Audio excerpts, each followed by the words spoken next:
Yeah. Yeah, because he's on his mobile data plan. He only has a limited data. Okay. Even though 20 gigabytes, I don't know what he's doing all day, but 20 gigabytes, that would last me more than a year. Okay. So okay, you can start your opinion. Why they? Well, actually, I'm quite on board with the opinions that I already heard from the other gentleman here. I believe that basically Japan put itself into a position where I don't think they were really considering to include the U.S. into this war situation. I even think that there may not have been a master plan where they defined, okay, in how many years do we need to have occupied this place and then it will be over. I don't think there was this master plan, at least not to my awareness. So it was more of a tactical operation from the start onwards.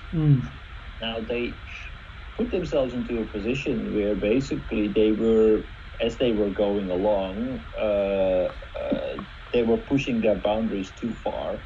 But part of the success of the Japanese army was that their fearlessness and their uncompromising willingness to fight till the death. And in that culture, in that attitude, there was no way to surrender. That was the atmosphere of the day. Surrender was not part of their plan.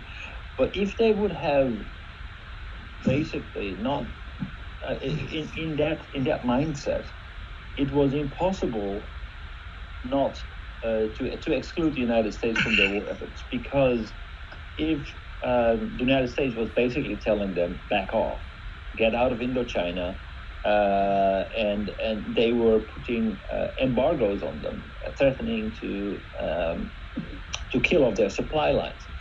In that atmosphere, Japan would have lost the war within 2 years anyway.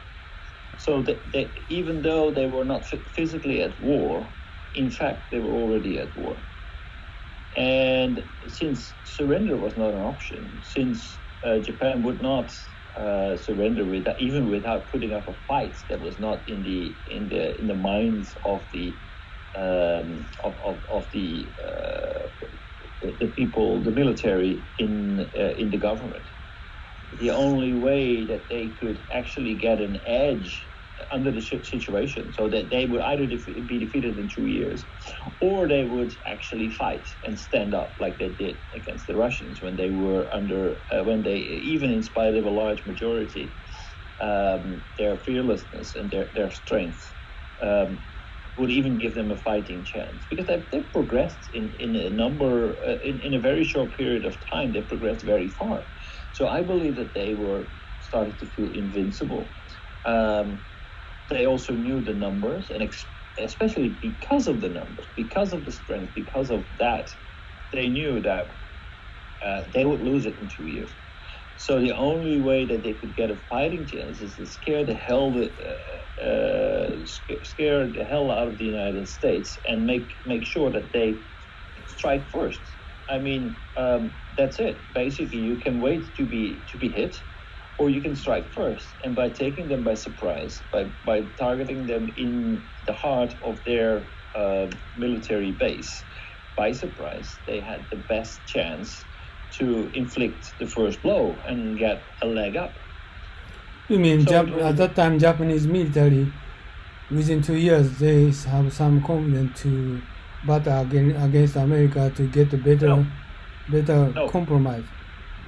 Yeah, sure. I mean, they thought, okay, well, war is inevitable anyway. We are here. We're not going to surrender. We're not going to give up. So if that means that we have to fight the Americans, that's what it is. Get better conditions. There is no retreat.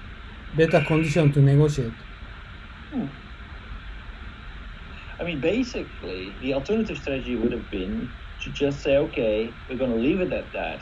Given that the U.S. was already at war, they probably would not have gone to war directly against Japan, Japan would have been able to hold on their position, and after the war, if they would really be interested in their altruistic ideas, as you mentioned, then they would have had a better negotiation position to actually have the Asian nations become independent from their colonialists.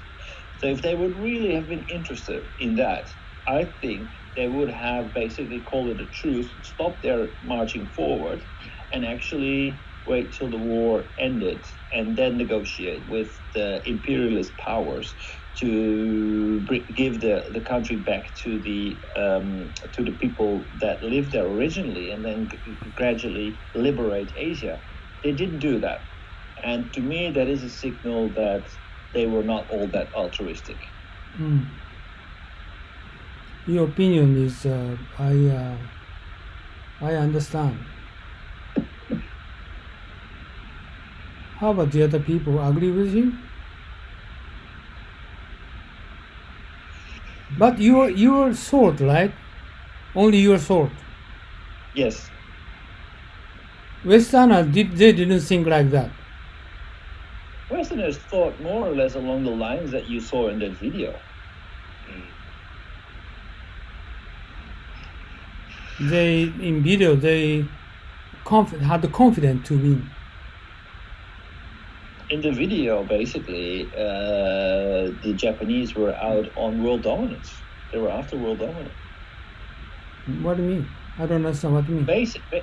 In the video, as explained in the video, I mean, you have to realize from the rest of the world, Japan is very far, and especially because there's a big cultural gap between Japan and the Western world. And that's being explained in that video, like. They're talking about the self-isolation of Japan. They're talking about the hierarchical organization of Japan. They talk about the religious situation in Japan. It's so foreign to Westerners that they really can't wrap their heads around it. It's really like, okay, why do these people do that? They're completely stunned. So that they are at least very far out, and they created this image. That was the show that not many people knew about Japan. So these kind of videos taught us that Japan was after world dominance, that the Japanese believed that they were the chosen people to dominate the world, the 7 quarters of the world. That's the general understanding of the world, of Japan. It is very similar now. The rest of the world thinking of what Japanese people are, right? No clue. Right? Yeah. Why do they do what they do? A lot of people are fascinated. That's why tourism to Japan is so popular. It's not only no, they are just only visiting Japan. They do not communicate with Japanese. Before I've been to Matsumoto Castle. And I met the old lady came from Scotland, and she was smiling for me, and I didn't say anything, but she just okay. They are tourists. They try not to talk with Japanese people, but I started to speak English. And suddenly he just starts speaking in English. Usually they cannot communicate with Japanese people, so they try to. Not to communicate with Japanese people because Japanese don't understand what they say. But make no mistake, actually, I think that there is at the moment, about modern Japan, there is a very positive impression by Western people when it comes to Japan. They're very interested and keen to learn a few lessons because obviously when you are in Japan, you can see that you're doing some things right. It's clean, it's safe. There is no vandalism. People take care of each other. These are things that are part of Japanese culture that we have long lost in Western society. And a lot of people come here not only to look at Matsumoto Castle, but also to kind of understand and feel and appreciate the good things of Japanese society. This is Japanese official cultural phenomena. They just feeling with. And my a simple question is how do they think about Japanese COVID-19 current situation, Japanese happening here? I don't think they think about it at all. I never see any overseas article about Japanese. But how do they think about Japanese kind of COVID-19 current situation is? Very strange, right? Right. They're kind of bewildered about the fact that there is no like government guideline to keep 1.5 meter distance. We are not in absolutely lockdown. Everything is more or less like, we recommend 70% travel reduction. Yeah, how is that going to work? You're either going to tell me to travel or not like 70% reduction. But apparently it seems to work because we, at least in terms of numbers, we seem to be doing quite okay in Japan. How do you think about Japanese death toll for COVID-19? Death toll, very few. Right. If what you don't measure, you don't know. What you don't know, you can't communicate. So this is, I think, Japanese is they cannot join with Westerners group. Yeah. Right? Right. Well, yeah. For example, the G7, G20. Okay, what we're going to do in the world? We try to solve this issue. But Japanese is only Japan is exception, so they cannot join the discussion with the rest of the world people. Right. Well, I think we have a kind of a tendency to basically say, okay, so this is what we're going to do. Then we ask ourselves 20 times why. Why are we going to do this? What is the benefit? Why? Then we finally create a clear objective. After we've created a clear objective, we're going to decide, okay, what action do we need to take in order to achieve that objective? That becomes our plan. Then we're going to assign people to be responsible for part of that plan, and we're going to implement it. In Japan, I don't think too often there's a very clear end in mind. There is not really a why, and let alone even a very big end, final idea. Okay, this is where we want to be. We want to have an organization that has factories in every nation in Southeast Asia with a retail network with at least 10% market share, for example. Yeah, wait a minute, Ed. The world people never ask us why Japanese treat for coronavirus is treat very well. Nobody asks us. Why? Well, I think we are living in kind of unique circumstances that I don't think that, for example, in Italy, you need to put out the army in order to control people not to go out. In Japan, you just make a television broadcast and say, we prefer you not to go out. And guess what? Most people stay home. But no, my simple question is, Japan is very good figures, right, compared with the rest of the world. Right. But how come global overseas people never ask us our advice, our suggestion? Why? My friend asked why Japanese number is so low. Oh, really? yeah. My friend asked the French people or Switzerland or Ecuadorian. Yeah, ask me why. So because I always say probably due to Japanese culture or Japanese like cleanness or we easy to obey to government. Okay, my question is, how come Donald Trump or Macron never ask us, Mr. Abe, why you try to control COVID-19 so well? Why they don't ask us?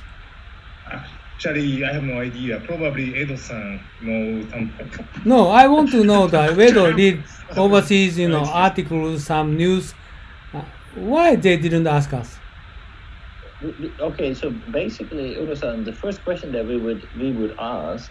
Okay, so first, how are you doing with Corona? The next question is, what are you doing to control it? I think that's already where the discussion starts. Yes. Because there's not a clear plan. It's not like, okay, we're going to put this in lockdown and we're going to do this. There is no plan. That's right. So you cannot learn anything if there's no plan. This is the same thing as before World War II. ABCD line against Japan. The same strange people, right? They many times ask us to involve discussion, but Japanese people, politicians, they don't try not to. So, very similar, 100 years ago. Now is the same. Japan did well, but nobody asked us. Right? This is a problem. And the Tokyo Municipal Mayor just tried to do the same, restriction like America are doing. Social distancing, the sort of thing, same. Right. But even if they don't do that, but result is the same. But Japanese politicians try to copy from Westerners, right? Try to make copies from Westerners because they try to want to be joined with them. But those people neglect us. Actually, neglect us. Yeah, because it was not an original idea, and there's not something that we can learn from Japan that they did like really well that they can copy. I mean, what can you learn? I mean, we can learn something from Korea, South Korea, in terms of how they. Oh yeah. Yes, yeah. I mean that's a unique approach that turned out to be effective. But exactly. Basically, we're kind of muddling along as the situation changes, and there's not really a master plan.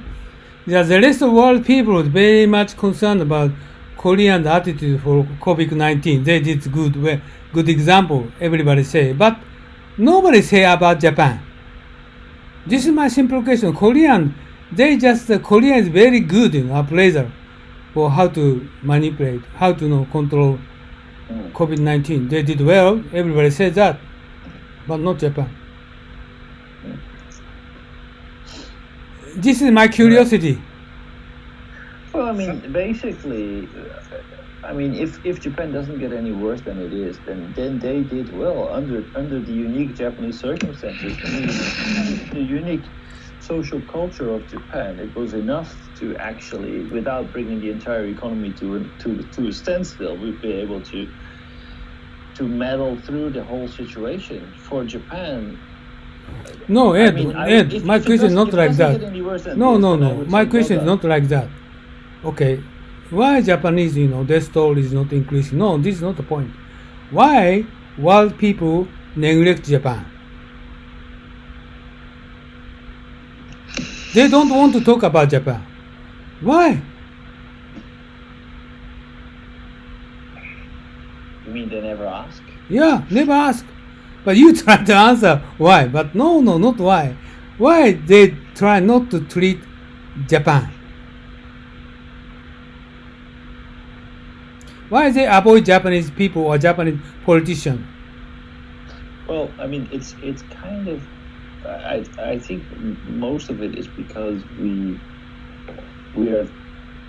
have a very linear, active brain way of thinking that is really much about, okay, so what's your plan? What's your objectives? When are you going to aim for these targets? Whenever you ask this question in Japan, I don't think you will often meet a very well thought out plan, and then they think like, what? I mean, what are we talking about? These people don't know what they're doing. I mean, for some reason it works, but they have no clue. It doesn't refer to their mindset. It's not in their framework of thinking.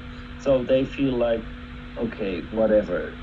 This doesn't bring us any further, because they want advice that fits directly into their mindset, in their problem, the way that they have structured the problem, the way that they are looking at the problem.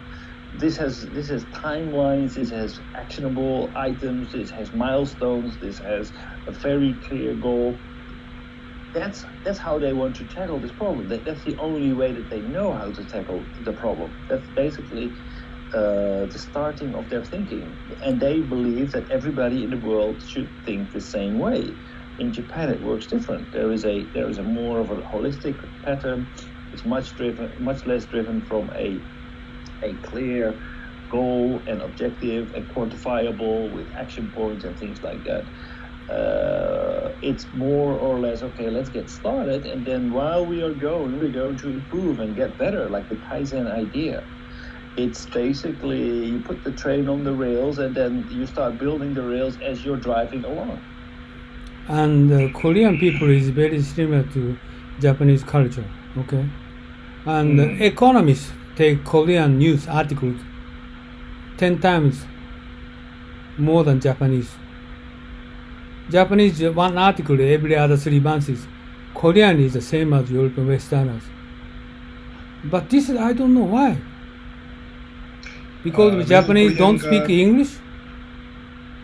Sorry. Actually, in the US, especially New York, there are many Koreans to live there or to get married to the Westerners. Right. So I think it is easy to communicate with a Westerner, or the amount of the people in the United States or Europe is much bigger than Japan. Also, Japanese want to go back to Japan. So many Japanese say, finally, we want to be dead in Japan. I think this is one of the reasons, I think.